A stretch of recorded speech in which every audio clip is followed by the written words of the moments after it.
Assalamualaikum warahmatullahi wabarakatuh. Halo semuanya, perkenalkan kami mahasiswa Administrasi Publik semester 5 Universitas Dyah Hasan Bengkulu. Di sini kami akan menampilkan video tugas ujian tengah semester mata kuliah perilaku organisasi, yaitu kasus korupsi Pertamina 2018 sampai 2023. PT Pertamina adalah perusahaan minyak dan gas bumi milik negara Indonesia terbesar, berdiri sejak tahun 1957. Pertamina memegang peran penting dalam penyediaan energi nasional, terutama dalam mengelola minyak mentah dan produk kilang. Namun, pada periode 2018 hingga 2023, Pertamina menghadapi kasus korupsi besar yang melibatkan pejabat internal dan pihak swasta dengan kerugian negara mencapai triliunan rupiah.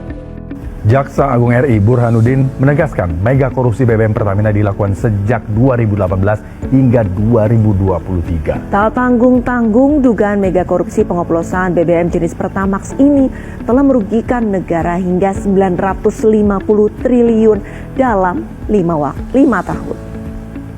Itu 190 triliun itu 1 tahun itu aja. Jadi nanti pelaksananya ini nanti 5 tahun. Jadi mulai tahun 2018 sampai 2023. 5 tahun, silahkan aja hitungnya.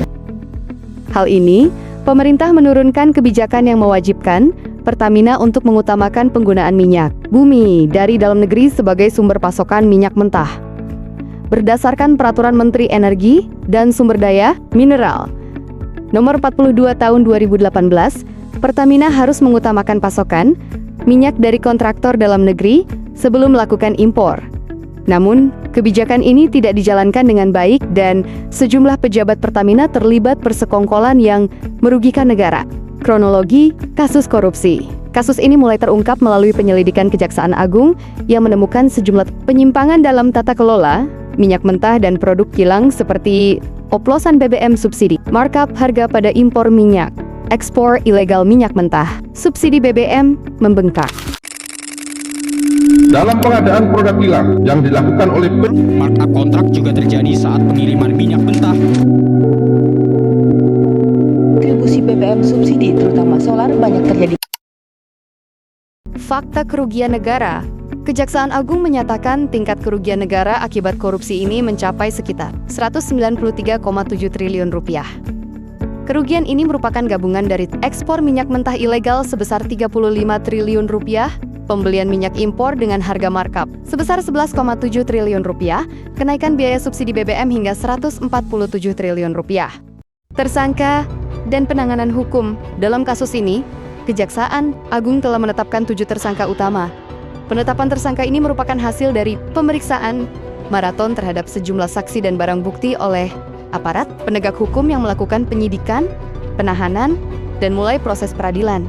7 tersangka kasus korupsi Pertamina 2018 sampai 2023. Rifa Siahaan, Direktur Utama, PT Pertamina Patra Niaga, Sani Dinar Saifuddin, Direktur Feedstock dan Produk PT Kilang Pertamina International, Agus Purwono, Vice President Feedstock, PT Kilang Pertamina International, Yoki Firnanti, Direktur Utama, PT Pertamina International Shipping, Muhammad Carey, Andrianto Riza, Penerima Manfaat PT Navigator Khutulistiwa, Dimas Werhaspati, Komisaris PT Navigator, Khutulistiwa dan PT Jenggala Maritim, Gading Ramadan, JOADO, Komisaris PT Jengga Maritim dan PT Orbit Terminal Merak.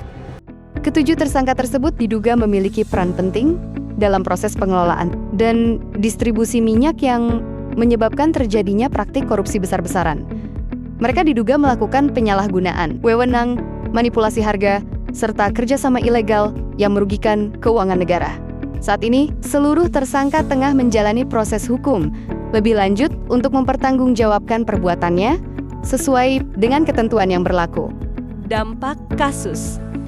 Kasus ini berdampak luas, yaitu kerugian keuangan negara yang sangat besar, membebani APBN dan berdampak pada pembiayaan pembangunan. Menurunnya kepercayaan masyarakat dan investor terhadap Pertamina sebagai perusahaan BUMN. dan resiko terganggunya stabilitas pasokan energi nasional yang berdampak pada sektor ekonomi dan sosial. Upaya perbaikan dan harapan. Pertamina telah berupaya melakukan reformasi tata kelola dan pengawasan internal agar kejadian serupa tidak berulang. Penegakan hukum yang tegas menjadi kunci untuk meningkatkan transparansi dan akuntabilitas perusahaan. Dengan adanya perbaikan ini, Pertamina dapat menjalankan perannya secara lebih baik dan menjaga ketahanan energi nasional secara berkelanjutan. Penutup. Kasus korupsi di Pertamina menjadi pelajaran penting dan berharga tentang pentingnya good governance dan governance. Dan integritas dalam pengelolaan BUMN.